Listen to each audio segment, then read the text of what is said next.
Assalamualaikum warahmatullahi wabarakatuh. Bismillahirrahmanirrahim. Alhamdulillahirabbil alamin wa afdhalus salati wa atamut taslimi ala sayyidina Muhammadin wa ala alihi wa sahbihi ajma'in. Rabbi shrah li sadri wa yassir li amri wahlul 'uqdatam min lisani yafqahu qawli. Subhanaka la ilma lana illa ma 'allamtana innaka antal alimul hakim. Allahumma akhrijna min zulumatil wahmi wa akrimna binuril fahmi waftah alaina bima'rifatil ilmi wa sahhil akhlaqana bil hilm waj'alna mimman yastami'una al-qawla fayattabi'una ahsana. Allahumma ati nufusana taqwaha wa zakkiha anta khairu man zakkaha anta waliyuha wa maulaha.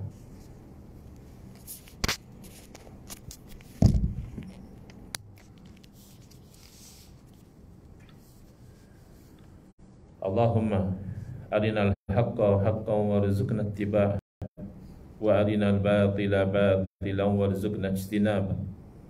Allahumma anfa'na bima 'allamtana wa 'allimna ma yanfa'una wa zidna ilma wa huda.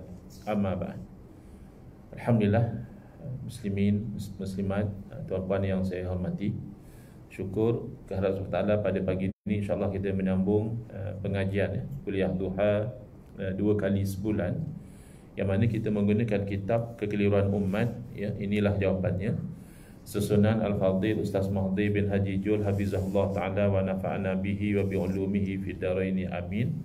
Saya dimaklumkan oleh penerbit Galeri Ilmu oleh kerana usaha untuk melakukan perubahan, penambahbaikan kepada buku ini agak makan masa. Jadi mereka decide untuk cetak dulu yang versi lama, versi yang macam daripada saya ni, dan mungkin ketua kelas boleh hubungi penerbit. Saya ingat dalam seminggu 2 ni akan ready untuk rujukan kita bersama. So akan lebih mantap lah insya-Allah kalau tuan-puan juga boleh rujuk ke muka surat yang saya sedang huraikan. Jadi pagi ni kita sampai ke muka surat 57, akan masuk ke bab yang baru, iaitu bab yang keempat, berkaitan tentang hadis dhaif.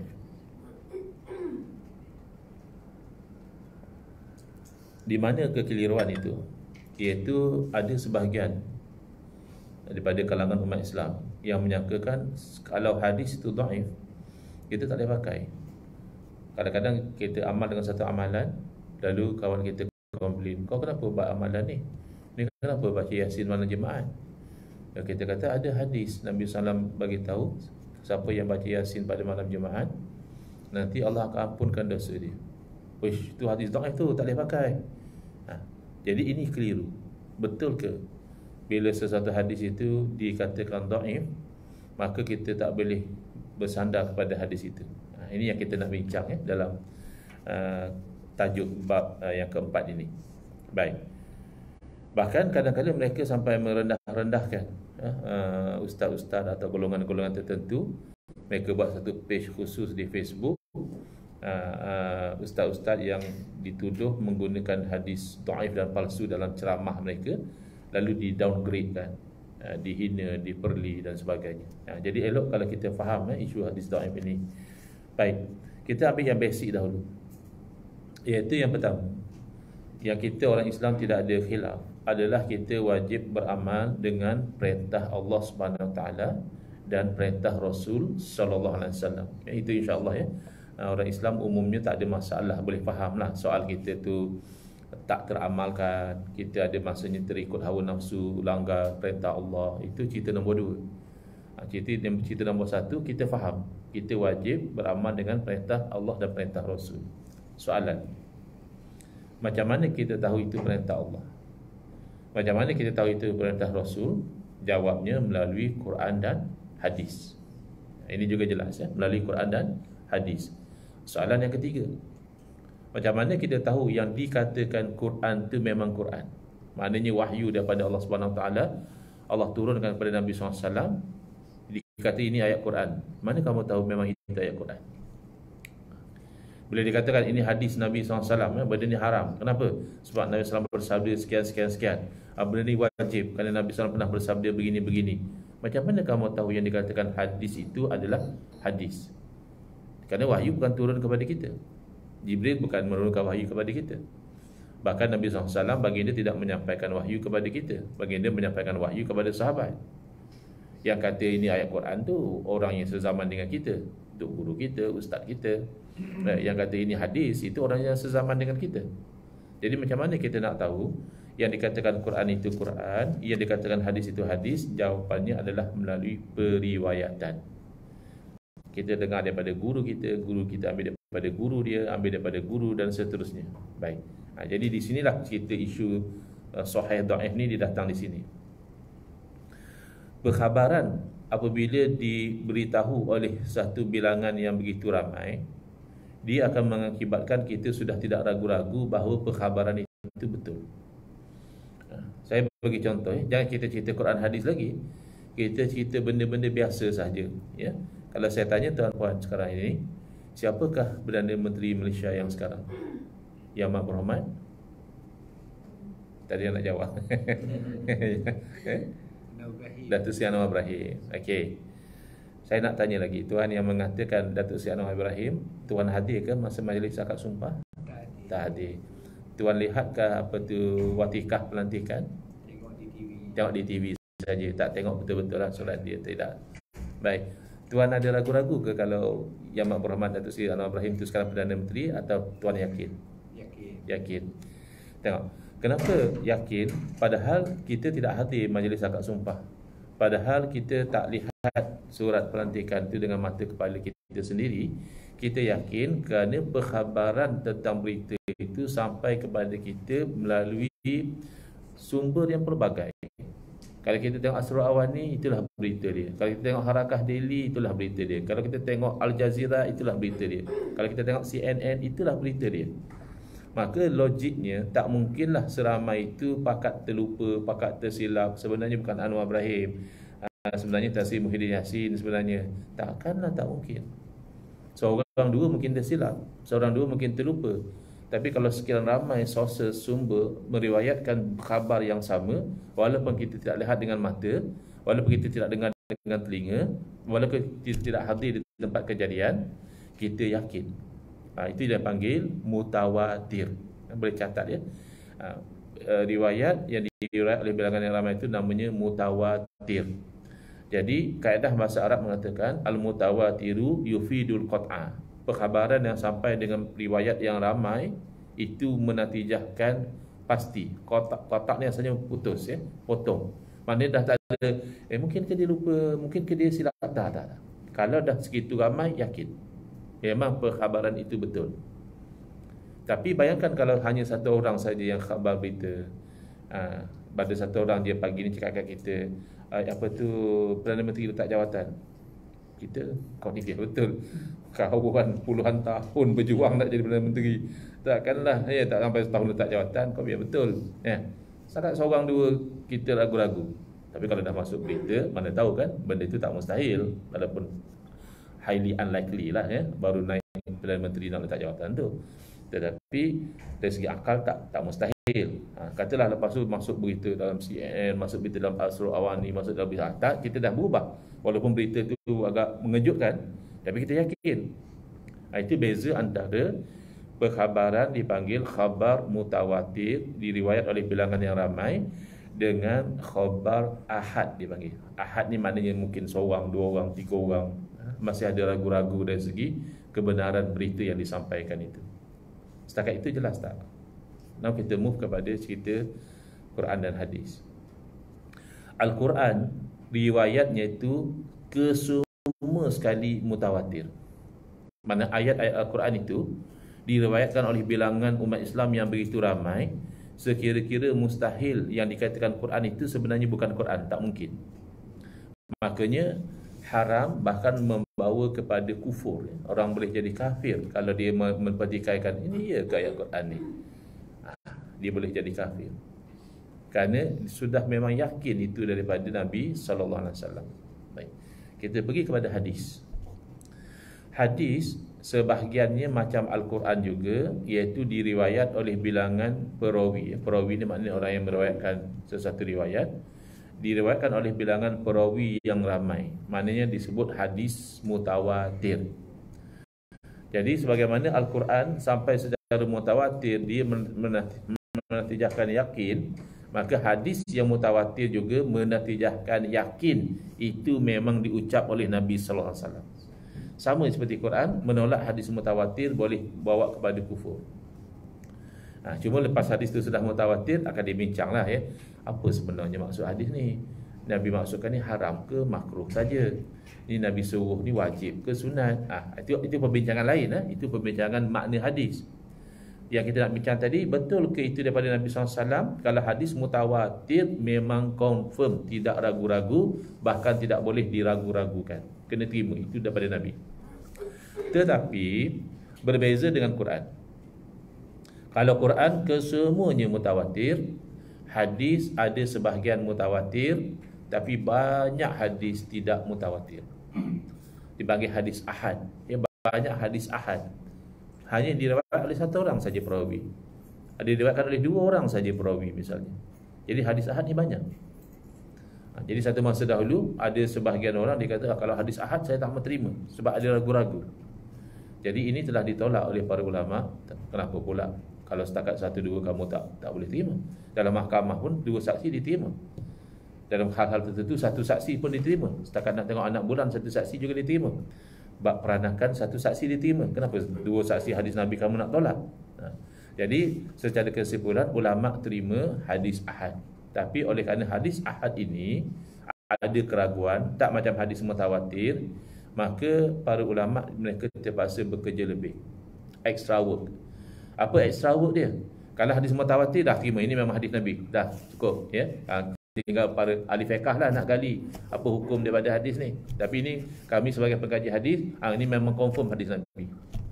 Tapi kalau hadis ahad, pakar-pakar hadis terpaksa bekerja lebih. Dia kena teliti pertama kualiti perawi itu. Apa karakteristik perawi itu? Orangnya memang TikTok, ingatan kuat, orangnya boleh dipercayai.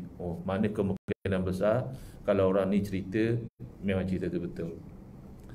Yang ni pula ditengok perawi, dia ni banyak lupa kot. Kadang dia cakap lain, dia cakap lain. Ya. Kadang bila dia cakap macam ni, orang kata macam ni, dia macam ragu-ragu balik. Ya. Jadi kadang-kadang sampai ke tahap dia ni memang pembohong ni. Macam itu. Jadi kalau ada kecacatan macam tadi, lupa ke ya, kurang siqah ke, apatah lagi kalau sampai pembohong, maka ada keraguan pada hadis tadi. Yang satu tadi ada keraguan juga. Tapi bila dilihat pada kualiti perawi, kemungkinan besar ini memang daripada Nabi. Kemudian sanad bersambung ni, maknanya narration tu tak putus. Saya bagi contoh ya. Kalau seorang dia berkata daripada Nabi SAW, padahal dia bukan sahabat, dan dia tak cakap pun sahabat mana yang riwayat hadis kepada dia, mana putus. Orang tak tahu. Kau bukan jumpa Nabi, tapi kau kata aku dengar Nabi SAW bersabda. Patutnya kau mendengar sahabat berkata Nabi bersabda. Sahabat kau tak sebut. Ataupun di bawah-bawah lagi ada putus di mana-mana. Itu semua punca-punca keraguan. Baik. Kalaulah kualiti perawi itu bagus, ingatannya kuat, orangnya siqah, sanad dia rantaian periwayatan itu juga bersambung elok, tak putus, maka kemungkinan besar itu memang daripada hadis Nabi SAW, walaupun tak yakin macam mutawatir, tapi kemungkinan besar. Yang kemungkinan besar daripada Nabi inilah diistilahkan hadis sahih. Namanya hadis sahih. Adakah hadis sahih itu pasti daripada Nabi? Tidak. Sebab dia bukan mutawatir. Yang pasti daripada Nabi itu mutawatir. Habis macam tu kita tak payah pakai hadis sahih sebab tak yakin daripada Nabi. Pakai. Wajib pakai. Kerana kemungkinan besar daripada Nabi. Dalam beramal ni, kemungkinan besar itu sudah memadai. Kalau tak jenuhlah kita. Macam kita semayang. Salah satu daripada syarat sah semayang, kita kena semayang menghadap kiblat. Tuan-tuan semayang di Sentul, tuan-tuan yakin 100% ke bila menghadap ke situ, menghadap ke kiblat? Padahal kalau lari satu jari je dah lari jauh. Tak sahlah kita semayang. Sah sebab dalam bab beramal, berat sangkaan, ya, itu sudah memadai. Jadi itulah dengan hadis yang sahih, walaupun tidak yakin 100% itu daripada Nabi SAW, tapi kemungkinan besar itu daripada Nabi sudah memadai untuk mewajibkan kita beramal dengan hadis sahih. Jelas, ya? Okay. Tetapi ada kalanya bila ulama kaji, dia tengok, oh, perawi ada masalah lah. Memang orangnya siqah tapi pelupa. Ataupun ini dia kurang siqah orang. Siqah ni maksudnya dipercayai, ya? Dan seterusnya mereka kaji. Bahkan ada setengah diriwayatkan, ada setengah penilai hadis ni dia penyestrik. Dia kalau orang cakap bohong dengan manusia itu memang dia tak ambil lah hadis. Orang ni suka berbohong, kan. Kadang-kadang yang berbohong dengan haiwan pun dia tak mau, dia ragu-ragu nak ambil. Misalnya kan kita dengan binatang, kita nak panggil binatang tu datang, dia tak nak datang. Jadi kita ambil macam makanan, kita buat macam tu, dia datang. Jadi bila binatang tu datang, rupanya tak ada makanan. Dia ni ada hadis yang dia nak bawa.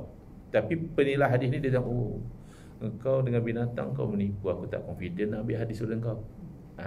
Ini antara contoh-contoh, ya, bagaimana mereka menilai perawi. Kita ambil kesimpulan, bila dinilai perawi itu ada masalah, mungkin pelupa, mungkin kurang dipercayai dan sebagainya, ataupun sanad terputus di mana-mana. Nama sahabat tak disebut misalnya, ataupun di bawah lagi, dia tabi'in, dia terus kata saya riwayat daripada sahabat Nabi. Kamu bila masa jumpa sahabat? Katanya kamu riwayat daripada tabi'in, jadi sanad terputus. Bila kualiti perawi ada masalah ataupun sanad terputus, maka kemungkinan hadis itu daripada Nabi kurang. Masih ada kemungkinan, taklah kata bukan hadis Nabi, masih ada kemungkinan, tapi kurang, tak macam hadis sahih, ya. Maka itulah disebut hadis lam yasih, hadis yang tidak sahih, atau diistilahkan hadis dhaif. Dhaif, ya. Yang lam yasih ni dalam bahasa Arab, kalau dalam bahasa Melayu kita kata hadis tidak sahih, kita kena cermat dekat situ. Saya perhati tengok dalam masyarakat, kadang-kadang mereka keliru dengan istilah tidak sahih. Syekh, mana boleh pakai hadis ni? Ini hadis tak sahih. Tak sahih dalam ilmu hadis tak sama macam tak sahih dalam percakapan kita. Macam contoh saya berikan tadi, orang cakap Perdana Menteri letak jawatan. Lepas tu dia tanya, betul ke? Kau kan orang politik lah, kau tak tahu berita. Tak sahih tu. Dia jawab gitu. Apa mana tak sahih di situ? Tak betul. Kan? Tak betul. Tak sahih dalam ilmu hadis bukan mana hadis itu tak betul. Tak sahih dalam ilmu hadis berarti hadis itu tidak memenuhi syarat-syarat hadis sahih. Itu maksud dia. Padahal masih ada kemungkinan hadis daripada Nabi. Mana kalau saya bagi contoh lah, taklah mesti tepat macam contoh yang saya beri, tapi just nak bagi gambaran. Kalau hadis mutawatir 100% confirm daripada Nabi. Hadis sahih mungkin 90%, mungkin 95%, mungkin 85% daripada Nabi. Hadis dhaif mungkin 60%, mungkin 65%, mungkin 50%, mungkin bawah lagi 40% dan seterusnya, dan mungkin ada setengah sampai 0% ataupun 1%, sebab perawinya suka berbohong. Ini dipanggil dhaif jiddan. Dhaif jiddan ni maknanya lemah sangat. Ada yang lemah sikit, ada yang lemah pertengahan, ada yang lemah sangat, ada yang palsu, ya. Jadi kita faham kat sini sebagai kesimpulan, bila disebut sesuatu hadis itu dhaif ataupun hadis itu tidak sahih, bukan bererti confirm itu bukan daripada Nabi, tidak. Masih ada kemungkinan itu hadis Nabi. Cuma kemungkinan itu taklah setinggi hadis sahih. Ya, jelas ya setakat tu? Boleh tak? Okey. Jadi baru kita pergi pada kitab. Bila kita dah dapat gambaran belakang kat situ, kita baru pergi kepada kitab. Soalan, ada yang berpendapat hadis dhaif adalah hadis maudhu', yakni hadis palsu. Oleh kerana hadis dhaif itu adalah hadis palsu, tak boleh beramal dengannya. Adakah benar pendapat ini? Jawapan, pendapat ini tidak benar. Hadis dhaif itu terus dia tolak, itu tak betul, ya. Hadis dhaif bukan hadis palsu. Kalau ikut ilmu hadis, hadis dhaif dia lebih luas daripada hadis palsu. Maknanya hadis yang masih ada kemungkinan Nabi kata, tetapi tidak sebagus hadis sahih. Jadi dia hadis yang dhaif, dia tidak memenuhi syarat sahih. Dia boleh jadi palsu kalau dia memang ada perawi yang pendusta. Jadi hadis palsu ni sejenis hadis dhaif. Tetapi bukan semua hadis dhaif itu palsu. Boleh ya? Kalau dalam, saya nak belajar juga kalau dalam bab polis yang pangkat ASP dengan DSP mana lagi tinggi? DSP lagi tinggi daripada ASP. Kalau mula-mula masuk, baru masuk fresh, dia pangkat apa? Dia ada dua, satu constable untuk anggota pangkat rendah. Untuk yang pegawai kanan, dia starting daripada inspector. Oh, mana macam dia ada degree, masuk je terus inspector. Betul. Katalah dia masuk SPM, dia constable. Ya, betul. Okey. Jadi lepas tu pergi kepada kalau antara kalau constable dia nak climb the ladder, lepas constable dia akan naik pangkat jadi lance corporal lagi corporal. Okey, constable, lance corporal, lepas tu sergeant, lepas sergeant major, lepas tu sub inspector. Okey, dan seterusnya. Okey. Dia sampai sub inspector. Sub inspector saja. Untuk pegawai pangkat rendah. Okey. Tuan Rifisan nanti boleh WhatsApp kat saya. Saya nak hafal. Saya bukan bidang ni, jadi saya kadang-kadang takut lupa balik. Okey. Jadi point saya nak beritahu, katalah dia dah lepas pada sub inspector, sub inspector ke bawah dianggap pegawai pangkat rendah. Ya. Inspektor ke atas dianggap pegawai pangkat tinggi. Pegawai kanan polis. Pegawai kanan polis. Okey. So maknanya lepas pada inspektor baru ASP. Ya, betul. ASP, DSP dan seterusnya sampai paling tinggi IGP. InsyaAllah aku ada tuan-tuan naik jadi IGP nanti. Kan? Saya pedam kan, insyaAllah. Okey, jadi IGP adakah di anggota polis? Ya. Adakah semua anggota polis IGP? Itu dia punya point. Hadis palsu adakah dia dhaif? Ya. Adakah semua hadis dhaif palsu? Tidak. Jadi kalau menganggap hadis dhaif itu palsu, ya salah. Tapi kalau hadis itu palsu, memang dhaif lah. Memang tidak sahih lah kalau hadis itu palsu. Baik.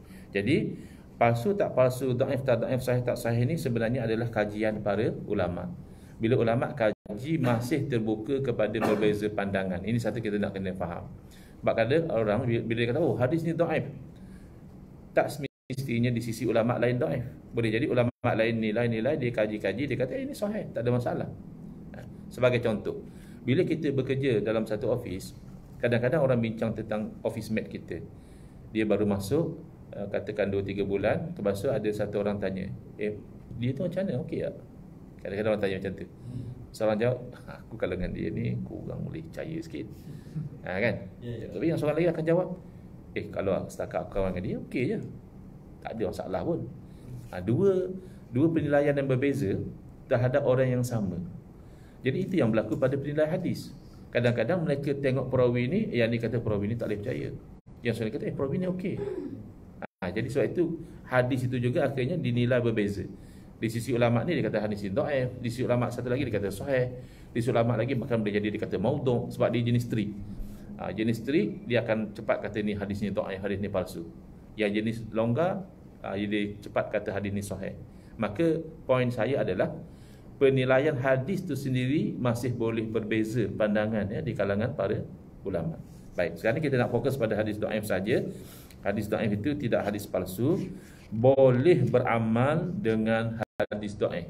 Ini bercanggah dengan kekeliruan yang ada dalam fikiran sebahagian. Dikata kalau hadis dhaif tak boleh amal. Tak. Hadis dhaif masih boleh amal, tapi ada dia punya skop dia. Bidang ni tak boleh hadis dhaif. Tapi kalau bidang ni boleh. Hadis dhaif tak apa. Gitu Baik, cuba lihat apa kata Imam Nawawi dalam kitab Al-Azkar. Saya terus terjemah ya. Berkata para ulama daripada kalangan ahli hadis dan juga daripada kalangan ahli fiqh. Ahli fiqh ni ahli hukum, wajib sunat itu dia pakar dalam bidang tu. Ahli hadis dia pakar dalam bidang hadis. Ni hadis ni sahih, hadis ni dhaif. Tapi semualah, baik dia pakar hadis atau dia pakar fiqh ataupun yang lainnya, boleh bahkan digalakkan beramal dengan hadis dhaif. Itu poin yang kita nak pegang dulu ya. Jadi kalau ada orang kata tak boleh hadis dhaif, tak boleh amal, dia adalah melawan pendirian para ulama. Itu pendirian dia sendiri, mungkin mazhab dia sendirilah. Tapi kalau ulama tak. Ulama kata Imam Nawawi sepakat Ulama hadis kata benda yang sama, ulama fiqh kata benda yang sama, ulama dalam bidang yang lain pun kata benda yang sama, iaitu boleh bahkan digalakkan beramal dengan hadis dhaif. Kenapa? Sebab masih ada kemungkinan daripada Nabi. Kalau palsu, ya tak boleh amal lah. Sebab palsu tu memang bukan hadis sebenarnya. Cuma orang sebut ini Nabi SAW bersabda, direka. Kadang-kadang sebabkan politik.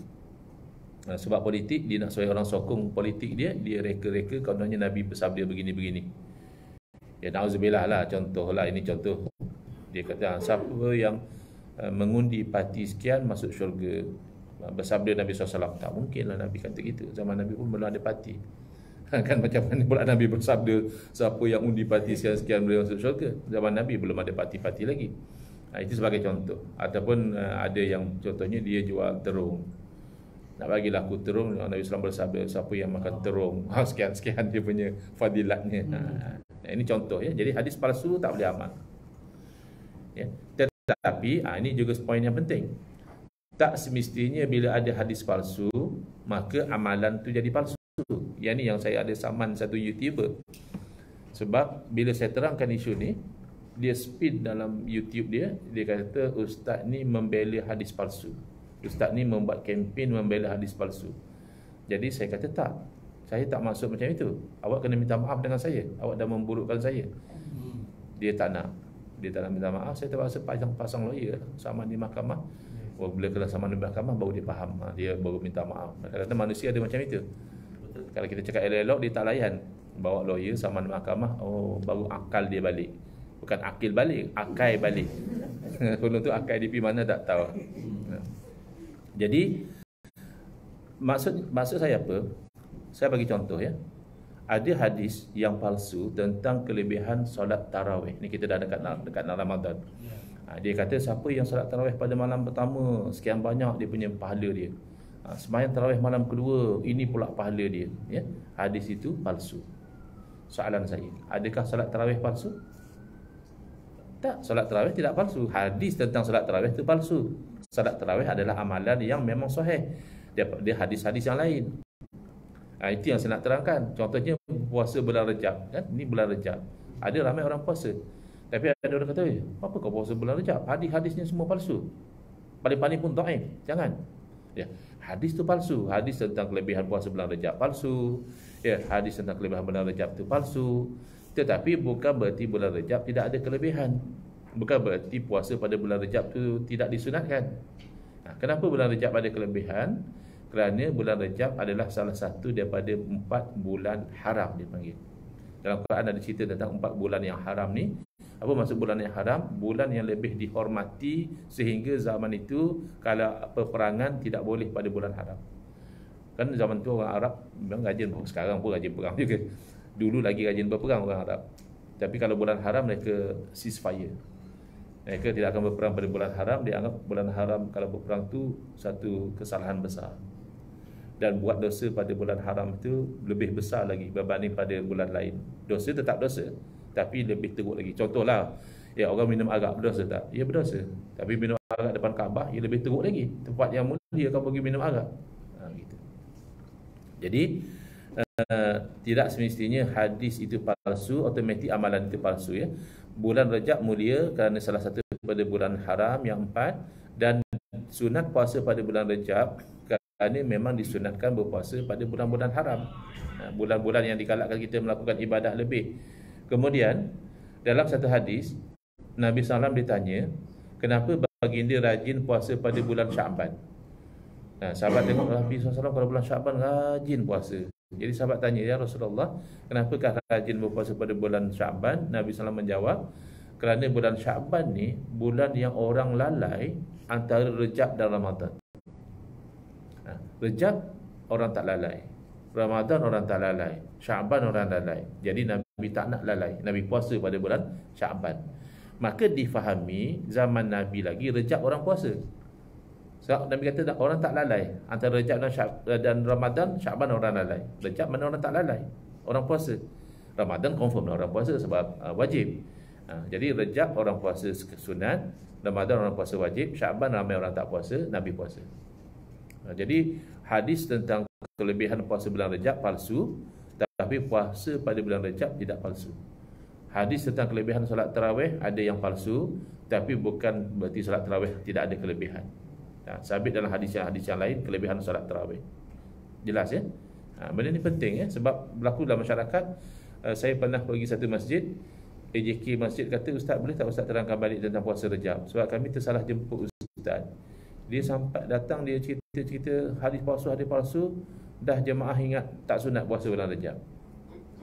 Tak ada masalah dengan cerita hadis palsu tu, tapi bagi tahulah hukum puasa masih lagi sunat, cuma hadisnya palsu. Hadis tentang solat tarawih ni palsu, jangan sebar-sebarkan, tapi solat tarawihnya sunat, ada kelebihan, dan seterusnya. Baik,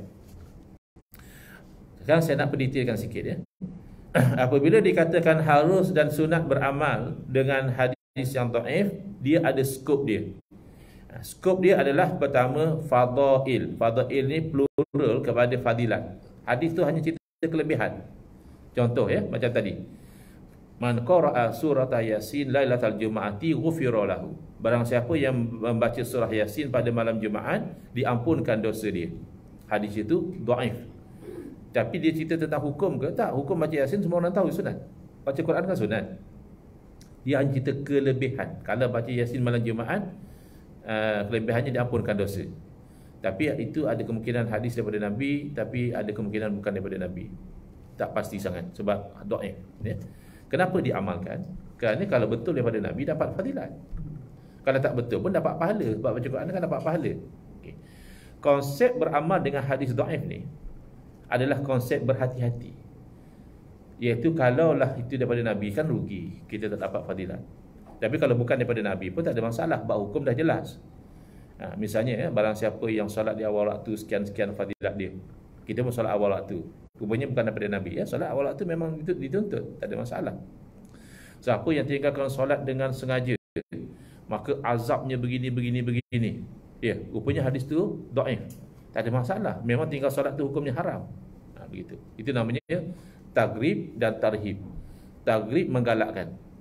Siapa yang buat baik pada ibu bapa, Allah akan beri dia begini. Rupanya hadis tu dhaif. Tak apa, memang buat baik pada ibu bapa tu wajib. Apa konsep hati-hati dalam kehidupan yang kita amalkan? Saya bagi contoh ya. Kalau kita ada kereta yang bagus, Mercedes atau BMW, apatah lagi Porsche atau Lamborghini, dan kita drive di highway, saya percaya sukar untuk ikut had laju kebangsaan. Had laju highway pun susah. Had laju highway berapa sekarang? 110. Kancil okey lah 110. MyWay pun tak tahan kalau 110. Ui, yang laju-laju tu MyWay cocok BM lagi tepi. King kan? King. Jadi biasanya kita kalau di highway dan kita bawa kereta yang bagus, kita akan bawa melebihi had laju. Termasuk polis kan boleh bawa kereta polis okey. Boleh bawa kereta biasa pun dia akan langgar had laju sebab kereta sedap. Highway clear pagi Ahad misalnya. Tapi tiba-tiba setengah tersedap 1416 kita nampak belah sana ada kereta bagi beam. Automatik kita akan slow down. Perasan tak? Jadi kita slow down tu sebenarnya sama konsep dengan beramal dengan hadis dhaif. Sebab orang tu bagi beam tak pasti dia nak bagi tahu ada speed trap. Boleh jadi dia hanya nak memotong. Kan ada setengah orang dia nak memotong di lori ni kan, aku tengah potong di kanan, naik aku bagi beam lah supaya lori tu perasan kita nak potong. Kita daripada belah sana nampak dia bagi beam, kita ingat ada speed trap. Kita pun tak pasti. Tapi walaupun kita tak pasti, atas dasar berhati-hati kita slow down. Itulah yang diamalkan oleh ulama. Memang tak pasti itu hadis daripada Nabi, tapi kan ada fadilat, ada kelebihan, ada galakan. Maka kita berhati-hati, kita amalkan. Tak nak amal pun tak ada masalah. Kamu nak bablasah juga 1416, itu kamu punya pasal lah. Kalau kena speed trap, nasib lah, bayar je lah kan. Begitu. Tapi kalau kamu nak berhati-hati, slow down lah dulu. Orang dah bagi beam kan, dah 2-3 kereta bagi beam, slow down lah dulu. Itu konsep dia.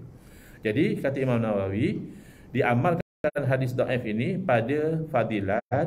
Fadilat ni tidak mesti fadilat beramal saja. Fadilat makna kelebihan manusia pun tak apa.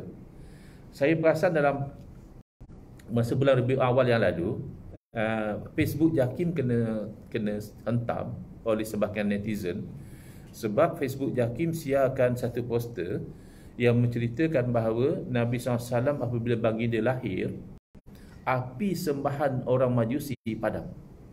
Padahal api itu dah sekian tahun tidak pernah padam. Lahir saja Nabi SAW, api itu padam. Okay. Jadi ada netizen datang serang. Dia kata, apa Jakim bawa cerita hadis dhaif macam ni? Ini hadis ni tak sahih ni. Jakim cek lah dulu. Macam-macam lah saya baca dekat ruangan komen tu. Jadi ini keliru. Kerana padamnya api ketika Nabi lahir itu hanya cerita kelebihan. Bukan cerita hukum. Haram ke halal, bukan. Hanya nak cerita Nabi SAW ada kelebihan. Kita lahir apa padam? Mungkinlah lampu padam blackout masa tu. Tapi tak adalah apa kelebihan kan. Tapi Nabi SAW lahir macam ni, nampak cahaya itu semua. Kalaupun tidak sahih, ulama tak ada masalah. Jadi ini hanya cerita kelebihan. Tapi kalau cerita tentang akidah, itu kena hadis yang kuat. Baik. Selagi mana bukan hadis palsu. Itu dia punya limit dia. Kalau hadis tu dhaif sampai ke tahap palsu, tak boleh. Palsu sebenarnya bukan hadis Nabi. Jangan kamu jadikan itu sebagai sandaran.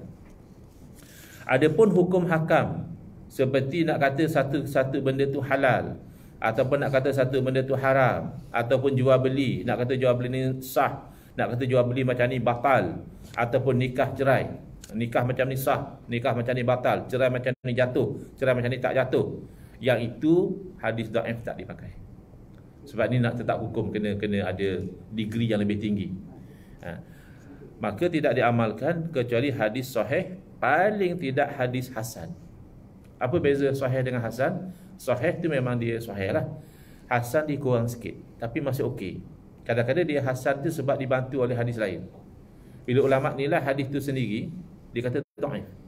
Tapi ada hadis lain cerita benda sama. Ataupun ada fatwa sahabat Nabi sama macam isi hadis tu. Ataupun ada faktor-faktor yang lain menyebabkan kemungkinan daripada Nabi itu jadi tinggi balik.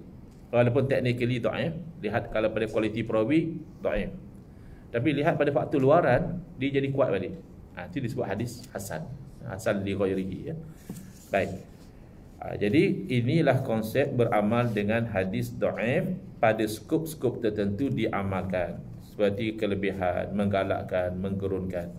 Tapi kalau bab hukum hakam, apatah lagi bab akidah, tidak diamalkan hadis yang dhaif. Wallahu alam. Setakat itu bab yang keempat. Next kita akan pergi tentang makna ibadah. Ini sebenarnya tentang tauhid dan syirik. Ada orang keliru sangat tentang tauhid dan syirik. Saya insya-Allah sebelah bulan hari Sabtu ni akan ada debat ya di Perlis isu Wahabi. Isu Wahabi, adakah aliran sesat di sana? Allah zahirkan kebenaran di dalam debat tersebut. Tapi saya dulu ni saya sudah diserang perang sarah dah berlaku, fitnah-fitnah pribadi dah bertebaran tentang saya. Sekarang ni ada Jadi saya buat masa ni dah engage berguam mula bukan pasal isu yang nak didebatkan, isu peribadi dimainkan dan sebagainya. Pribadi ya. Dengan Musti. Ya. Dengan Musti. Bukan. Dengan di Perlis saya akan debat dengan satu debater bukan Salman Khan ya, Salman Ali. Dia orang Malaysia tapi dia jurulatih debat di Qatar. Jadi saya dah debat dia pada bulan Jun tahun lepas, tapi tajuk lain. So tahun ni tajuk Wahabi. Ada soalan? Baik. Bismillahirrahmanirrahim. Alhamdulillahirabbil alamin. Wassalatu wassalamu ala asyrafil anbiya'i wal mursalin wa ala alihi washabbihi ajmain. Allahumma shrah sudurana wa asil akhlaqana wa azim ujurana wa nawwir qulubana bi nuri hidayatika kama nata'adhu bi nuri syamsika abadan abada bi rahmatika ya arhamar rahimin. Walhamdulillahirabbil alamin.